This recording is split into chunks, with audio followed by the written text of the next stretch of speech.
is Doug Russell from Wisconsin's Morning News. I'm Jay Sorgi, and the Milwaukee Brewers have reported for spring training, at least their pitchers and catchers, the sign of spring. And the Brewers, Doug, with their continued growth, hopefully towards contention, hopefully for them. And this is another year where there's a step to be taken, and Craig Counsell wants competition in spring training to help fuel that. But at the same time, I think we pretty much know who these guys are going to be in the starting lineup. Well, Jay, a lot of it depends on health, but you know generally who they're going to go into the beginning of the year with, at least with their infielders and their outfielders. You know that around the infield it's going to be Eric Thames at first. They're going to start the season with Jonathan Villar at second base. They kind of moved him around after Orlando Arcia came up and played shortstop. He, of course, is going to remain in that position this season. They tried Villar at third base. They didn't necessarily like where his defense was there. And this also pushes Scooter Gennett a little bit, not only to fight for at-bats at second base, but also to learn a couple of different positions as well, because if you're not versatile, you're not going to stay very long, at least in this Milwaukee Brewers lineup. And then over at third base, it's Travis Shaw. So Hernan Perez is going to be another one of those guys who can play everywhere, get a lot of at-bats, being that everywhere guy.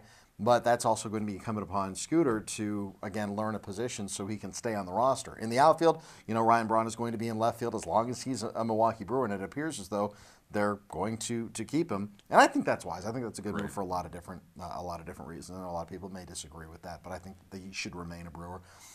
Keon Broxton, at the end of last season, certainly was very good in center field. And if he can stay healthy, he hasn't been able to, but Domingo Santana out in right field, I know that they're very high on, although they've got some great young outfielders that are coming up through the system as well, Brett Phillips and then, of course, Lewis Brinston as well. And when you look at the arms, we know that last year some of the best arms for the Brewers weren't on the roster on opening day.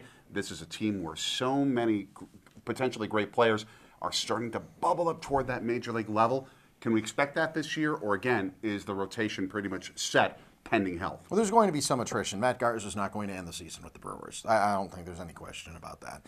Whether he's released, unless he has a phenomenal season. Well, if he has a phenomenal season, they'll trade him to someone. If he doesn't have a phenomenal season, at some point he's going to be let go to bring up on a full-time basis a guy like a Josh Hader, or a guy who pitched in the Futures game last year in San Diego, or a guy like Jorge Lopez, who they're very high on as well. So there's going to be some of that, as there is during every season. You want Jimmy Nelson to have a bounce-back year. You know, there were times where he just really struggled last season. Ken Jr. Garrett do it 2 years in a row in his early 30s. I mean, he was a 31-year-old rookie a year ago for the Brewers and was just an absolute sensation at the major league level. So there's still some questions. There are always going to be some moving parts to the bullpen. You don't know who your catcher is going to be. Is it going to be Manny Pena, who tore up AAA last year? Is it going to be Andrew Susac, who came over from San Francisco in that trade? Or is it going to be Jet Bandy, who came over in the offseason as well? A lot of unfamiliarity behind the plate for the 2017 Brewers. We like to see win totals, perhaps, as a reflection of growth. It would be a fantastic thing, I think, to see the Brewers get to 77, 78, 79 wins this year after a 73-win season. But you don't necessarily think it's necessary that they have a bigger win total to prove progress. I really don't.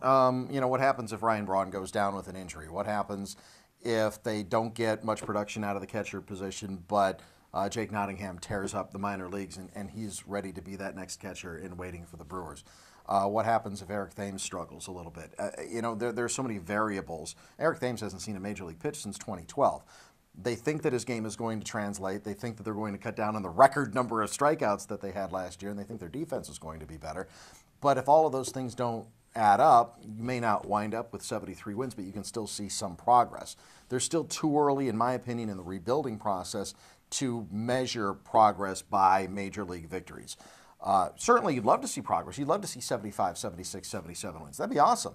I just don't think that that's necessarily what's going to show true progress, because this is a team that has to compete day in and day out, and that was one of the reasons, the big reason, that Craig Counsell got the very well-deserved extension on his contract as Brewers manager.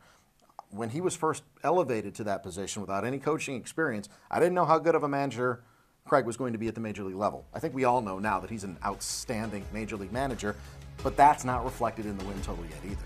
Give us what you think is progress for the 2017 season in the comments below. And you can have that discussion on Facebook and on our story here at WTMJ. For Doug Russell, I'm Jay Sorgi.